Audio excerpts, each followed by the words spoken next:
Health ministry کا کہنا ہے کہ اب جو ہلاک شدگان ہیں، شہداء ہیں، ان کی تعداد 20,000 کے ہندسے کو چھو رہی ہے، تھوڑی سی کم ہے ابھی، اور صرف 10% آبادی ایسی ہے 23 لاکھ میں سے جو ابھی تک اپنی چار دیواری میں ہے۔ 90% سے چار دیواری چھن چکی ہے، یعنی وہ بے گھر ہو چکے ہیں۔ ایک آج جو تازہ ترین کیجولٹیز کا فگر دیا گیا ہے وہ ہے 214 اب تک شہادتیں ہیں، 214، 300 سے زائد زخمی ہیں، لیکن یہ اوپر ہیں جو نظر آ گئے۔ متاثرین کی ایک بڑی تعداد یا تو ملبے تلے ہے یا راستوں پہ پڑی ہوئی ہے۔ جنوبی غزہ میں رفح پہ مسلسل بمباری ہو رہی ہے، جسے جنگ کے شروع میں اسرائیل نے محفوظ علاقہ قرار دے کے فلسطینیوں کو وہاں منتقل ہونے کی ہدایت کی تھی۔ غزہ شہر کے رمال علاقے میں بھی بمباری جاری ہے۔ ڈاکٹروں کا کہنا یہ ہے، خصوصاً ڈاکٹر وداؤٹ بارڈرز جو ایک بین الاقوامی تنظیم ہے، اس کے ڈاکٹروں کا کہنا ہے کہ جو زخمی آ رہے ہیں وہ یا تو جلے ہوئے ہیں یا ان کی ہڈیاں ٹوٹی ہوئی ہیں، اور ان میں سے جو بچ بھی جائیں گے وہ معذور رہیں گے، یہ اس بات کا زیادہ امکان ہے۔ شمالی غزہ کا جبالیہ کیمپ پہلے دن سے ہی مسلسل نشانے پہ ہے۔ پچھلے 12 گھنٹے میں وہاں ایک بار پھر بھرپور بمباری ہوئی ہے۔ بڑی تعداد میں انسان تو مرے ہیں، مویشی بھی مرے ہیں اس بار۔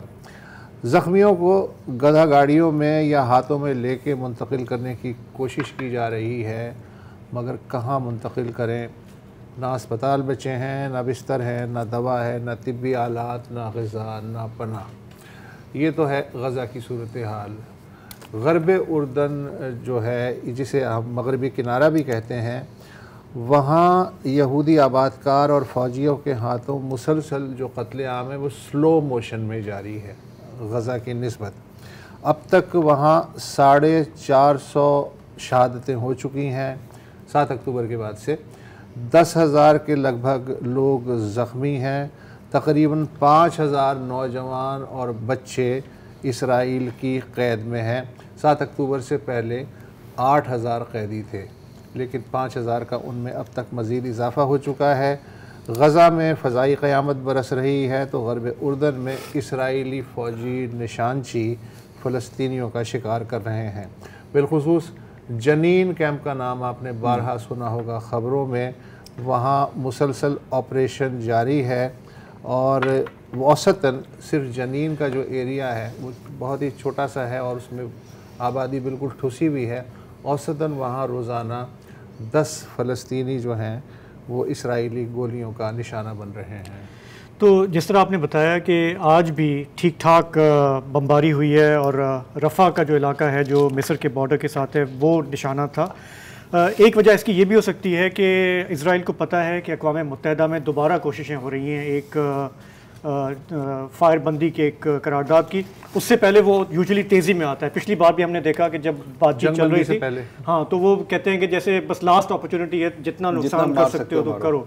اب یہ جو لیٹسٹ کوشش ہے سلامتی کونسل میں قرارداد کی، یہ ایکچولی کل ہونی تھی ٹیبل، یعنی کہ پیر کو، لیکن لاسٹ منٹ پہ اسے پوسٹ پون کیا گیا کیونکہ اب امریکہ کو یہ محسوس ہو رہا ہے کہ میں بہت تناؤ ہو چکا ہوں۔ برطانیہ نے بھی ابسٹین کیا تھا جو پچھلا ووٹ تھا 2 ہفتے پہلے۔ تو وہاں سے خبریں جو آ رہی ہیں وہ یہ کہ جی کہ جو قرارداد ہے اس کا جو متن ہے اس میں الفاظ پہ بحث مباحثہ چل رہا ہے، اور امریکہ کے کہنے پہ کہ جی ابھی اس کو تیزی میں نہ لائیں تاکہ ہم ویٹو نہ کرنا پڑے، گنجائش نکالتے ہیں تاکہ ہم اس کو استعفیٰ پاس کر لیں۔